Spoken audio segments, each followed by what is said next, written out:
News Only 24. News Only 24.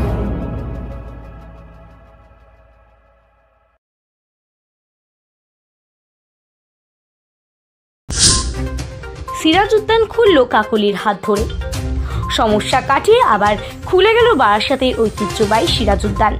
রবিবার সিরাজ উদ্যানে নতুন করে খুলে দিলেন বারাসাতের সাংসদ ডক্টর কাকলি ঘোষ দস্তিদার।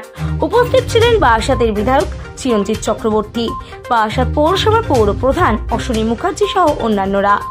আমফান ঝড়ে ব্যাপক ক্ষতিগ্রস্ত হওয়াতে বারাসাত পৌরসভার পরিচালিত এই উদ্যান তথা পার্কটি পরবর্তীতে কোভিডের কারণে বন্ধ করে দেওয়া হয়।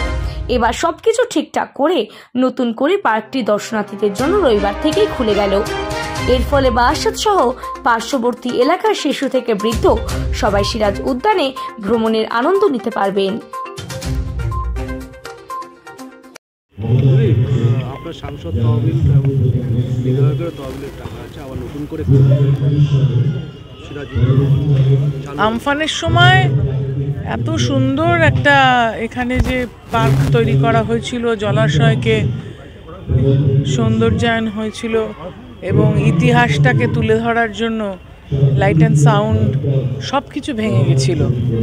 আর আমফানের পরেই কোভিডে সব বন্ধ হয়ে গেল।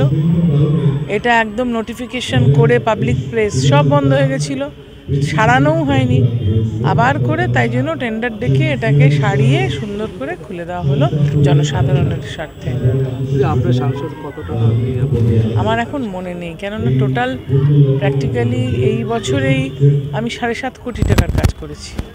বারাসাত সংসদীয় এলাকাতে যদি সব কিছু হিসেব করা যায়, অন্য টাকা, সাংসদ তহবিলের টাকা, প্রায় 5-6 হাজার কোটি টাকার কাজ করেছি। সুতরাং কোথায় কোনটা কত এটা কি মনে থাকে? ধারাবাহিক যে মেইনটেনেন্সের একটা অভাব ছিল সিরাজ উদ্যান পার্ক, এখন থেকে পৌরসভা এটা দেখবে। পৌরসভাই টেন্ডার করেছে, পৌরসভাই এখানে জনসাধারণের জন্য এটাকে খুলে দিল। সিরাজ উদ্যান পার্ক নতুন বছরে আবার মানে ভ্রমণপিপাসী যারা মানুষ আবার সেই সিরাজ উদ্যান পার্কে আপনার সহায়তাও আছে।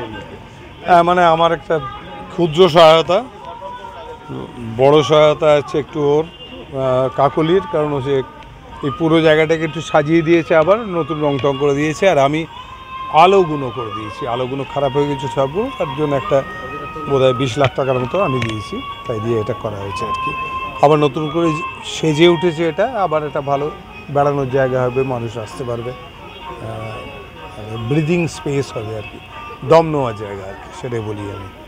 কিছুটা কি সময় বেশি লাগলো? মানে অনেকদিন সময়? হ্যাঁ, অনেকদিন সময় লেগেছে। আসলে সমস্ত জিনিসই তো পেছিয়ে গেছে, থতিয়ে গেছে। এই যে 2 বছরের করোনা আমাদের কাছ থেকে নিয়েছে, এটা একটা ভয়ঙ্কর। সেইখান থেকে আবার একটু করে সব জায়গায় জেগে উঠছে, সব ব্যবসা মরে গেছিলো, আবার ফ্রেশ যাচ্ছে। তো আমাদের এই পার্কটাও সেইভাবে জেগে উঠলো, সময় নিল একটু। বলছি যে